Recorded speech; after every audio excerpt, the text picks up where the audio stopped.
Listen, it's been 2 years. We all know how ridiculous so much of this movie is. The dialogue is atrocious. Some of the camera angles are utterly confounding. One of the characters is a rapper named Mid-Sized Sedan. And yet, Old gets way more shit than it deserves, in part, I think, because of M. Night Shyamalan's reputation, and it's actually a pretty kick-ass movie. So I feel the need to ride in to save the day here. Picture Gandalf, right? Helm's Deep, white horse. Look to the east, M. Night. The scary story guy is coming.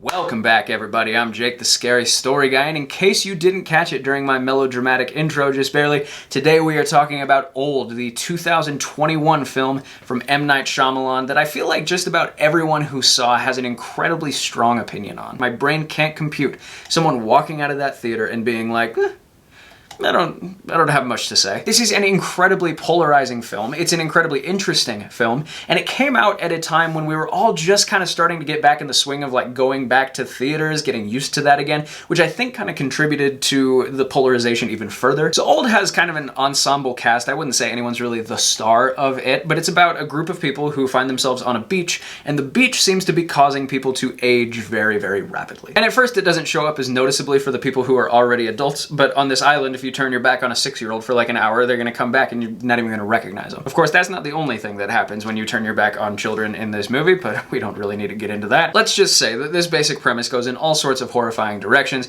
until we eventually reach a finale that, it's been 2 years, I'm still not gonna spoil it, but it is a quintessentially M. Night finale. Now, I do need to admit something off the bat, which is just that I am very positively disposed towards M. Night Shyamalan. My instinct is to be interested in and to support the films he makes. Signs and Unbreakable are two of my favorite movies of all time. I think I talked about this briefly when I reviewed Knock at the Cabin earlier this year, but not only are they personally just S-tier films for me, both of them, but they were actually two of the first truly great films I ever saw. Because up until that point, movies had basically just been like The Sandlot for me, right? And Signs and Unbreakable were the first movies that really opened my eyes and showed me like, here's what this medium can be. Add to that, this is the guy that made The Sixth Sense, The Village, Split, just some absolute classics. But of course, he's also made some of the worst and most perplexing movies of all time. There's just no getting around that. And I think this has resulted in a lot of people like preying on his downfall, so to speak. I don't know, I just feel like every time a new M. Night movie comes out, I see so many people who like actively want it to be bad. Like they're rooting for it to be bad so that they can gleefully join in the pile-on after. Which is why I'm making this review. I like M. Night, I'm rooting for M. Night wholeheartedly,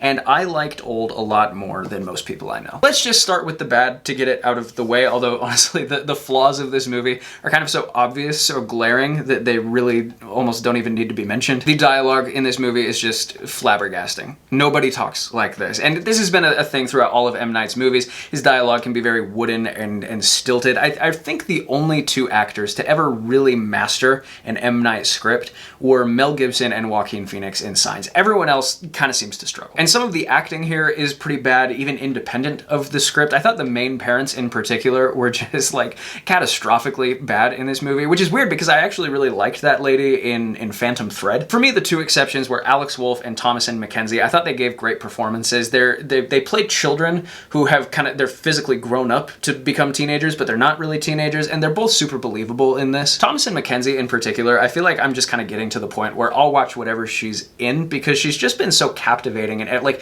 she's got this dynamic quietness about her that just makes all her performances super interesting for me. But they can't save this script. It's very odd. There's also not a lot of explanation for what's going on behind the camera, what M. Night is doing, because there are probably 4 dozen different camera shots and angles where I'm just like, what the hell is that? Like, the camera is just out of focus for a huge chunk of this movie. Like, these two characters will be having this long conversation, and the camera will just be kind of like pointed at the back of one of their heads. It's so weird. And these flaws are so obvious, so glaring, that I think it just kind of catfished a lot of people into instantly being, oh, here we go, shitty M. Night, at it again. And they didn't really give what was going on a full chance. Because first of all, this premise is outstanding. Like, this is a Hall of Fame premise for a film. I remember just sitting in the theater, right, first time in a long time, the lights darken, and people just start getting Old, and it's like, oh, hell yeah. Movies are so back. And I just think in this filmmaking era of just constant IP and comic books, where even an awesome concept like the multiverse has just been absolutely beat to death, there's really something to be said for a filmmaker that you just know whatever you're gonna get is completely original and completely insane. Sometimes I do wish M. Night would just like come up with the idea for a film, kind of some of the basic plot points, the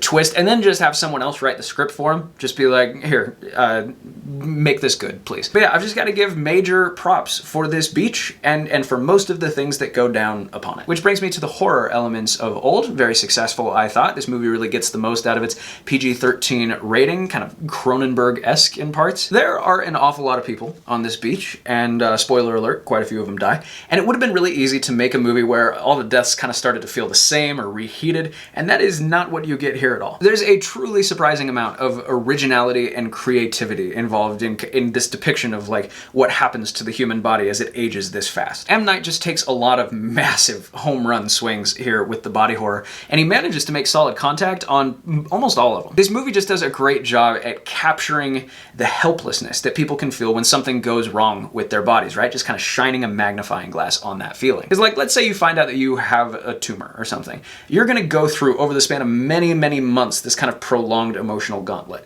But what this movie does is, the magnifying glass I'm talking about is like, this tumor is growing so fast that you can actually see it with the naked eye. What happens then? I mean, the movie just poses interesting questions like this. And speaking of interesting questions, I have to say, I loved the ending. I know some people don't, but to me, it's almost like people were expecting to hate the ending. It's that knee-jerk M. Night hate I'm talking about. Because the entire movie, you're just like, this is so weird. What is going on? How are they gonna wrap this up in a way that is narratively satisfying? It really feels like a movie where everything's just kind of hanging in the balance, just waiting for the ending, right? Like, if this sticks the landing, I'm gonna love this movie. If it doesn't, I'm gonna be really pissed off. But the people who are complaining about the ending here, I'm just like, what more did you want? Like, it's a very cool idea, and it was revealed with coherence and style. And speaking of style, I just kind of want to pose this question to viewers really quick, because people absolutely destroy M. Night for his style, right? How stilted the dialogue can be, how awkward the shots and the camera angles.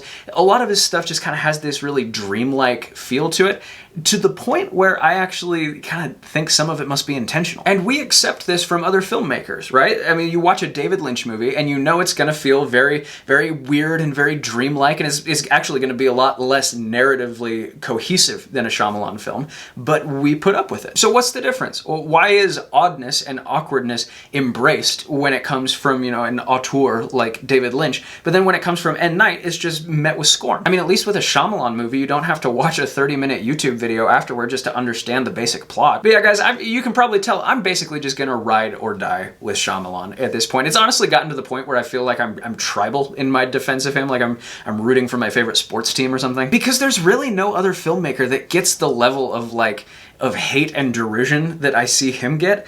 And it's like, this dude gave us some of the most important, most interesting movies of the last quarter century. There's also no other filmmaker working today, minus, you know, Christopher Nolan, who can get asses in seats as reliably as Shyamalan can, just on the basis of his name. There are better directors, certainly, more consistent, David Fincher type geniuses, but like, your average person doesn't have a Letterboxd account. Your normies are not sitting around being like, oh man, Damien Chazelle has a new movie out, I'm so there. It actually feels, this is random, it feels like the hate that Nickelback used to get, in a way, like the band, right?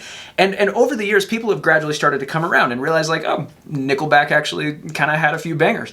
I'm looking forward to the day when people start to come back around on Shyamalan. I am looking forward to the Shyamassance. And I am gonna give Old 3.5 stars out of 5. All right, guys, we are definitely slowing down a bit as far as horror content is concerned coming into December. Not a ton of new horror movies coming out, but never fear, the content will keep coming. It will stay fresh, so please stick around. But in the meantime, thank you for watching this video, and here's hoping you survive to see the next one.